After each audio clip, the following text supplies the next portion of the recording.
Hi friends, எல்லோரும் எப்படி இருக்கீங்க? இன்றைக்கி நைட்டோட டின்னர் சீரீஸ் தாங்க பார்க்க போகிறோம். முருங்கைக்கீரை சாம்பார், அதுக்கப்புறம் வந்துட்டு உருளைக்கிழங்கு வறுவல் தாங்க பண்ண போகிறேன். ரொம்ப நாள் ஆச்சு இந்த குழம்பு நான் வச்சுட்டு. ஸோ அதை ஃபஸ்ட்டு பண்ணிடலாம் அப்படின்னு சொல்லிட்டு கீரையெல்லாம் எடுத்து வச்சுட்ருந்தேன். கீரை வந்துட்டு அந்த காம்பெல்லாம் எடுத்துட்டு குட்டி குட்டியாக கட் பண்ணிவிட்டு நான் வாஷ் பண்ணி வச்சுட்டேன் ஃபஸ்ட்டு. அதுக்கப்புறம் வந்துட்டு சாம்பாருக்கு ரெடி பண்ணிடலாம் அப்படின்னு சொல்லிட்டு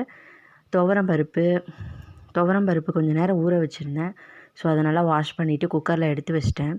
துவரம்பருப்பு அதுக்கப்புறம் வந்துட்டு கீரையை வந்து ஆட் பண்ணிட்டேன். சும்மா ஒரு கைப்பிடி அளவு கீரை தாங்க எடுத்திருந்தேன். நல்லா க்ளீன் பண்ணி கழுவி நறுக்கி வச்சுருந்தேன். ஸோ அதையும் ஆட் பண்ணிட்டேன்.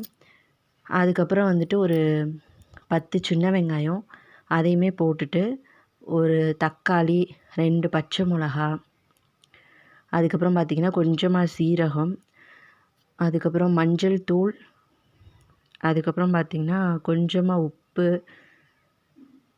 அதுக்கப்புறமா வீட்டு மிளகாத்தூள் கொஞ்சம், அதுக்கப்புறமா வந்துட்டு சாம்பார் பொடி கொஞ்சம், அதுக்கப்புறமா வந்துட்டு ஒரு ஸ்பூன் நல்லெண்ணெய். இது மட்டும் போட்டுட்டு நல்லா ஒரு கரண்டி போட்டு நல்லா மிக்ஸ் பண்ணிவிட்டு குக்கரில் வந்து நான் விசிலுக்கு வந்து வச்சுட்டேன்.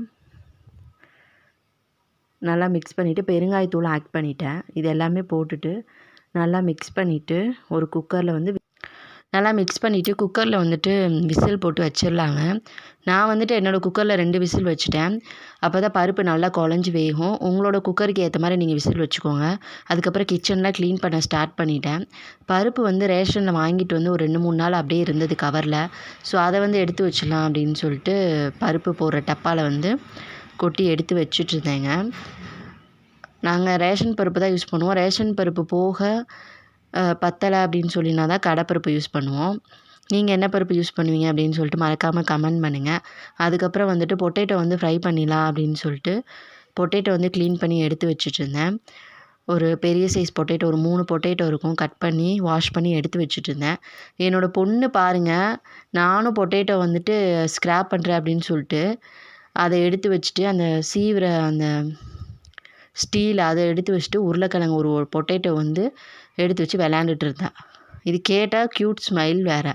என்ன பண்ணுறேன்னு கேட்டால் பொட்டேட்டோ நான் வந்துட்டு கட் பண்ணுறேம்மா அப்படின்னு சொன்னான். ஸோ அவட்ட கொஞ்ச நேரம் பேசிவிட்டு அதுக்கப்புறம் நான் மறுபடியும் கிச்சனுக்கு வந்து என்னோடய வேலை ஸ்டார்ட் பண்ணிட்டேன். உருளைக்கிழங்கு வந்துட்டு நான் நல்லா வறுத்துட்டு பூண்டெல்லாம் தட்டி போட்டு நல்லா வறுத்துட்டேன். அதுக்கப்புறம் இதெல்லாம் வறுத்துட்டு வந்துட்டு கொஞ்சமாக கொத்தமல்லி, புதினா இருந்தது வீட்டில்.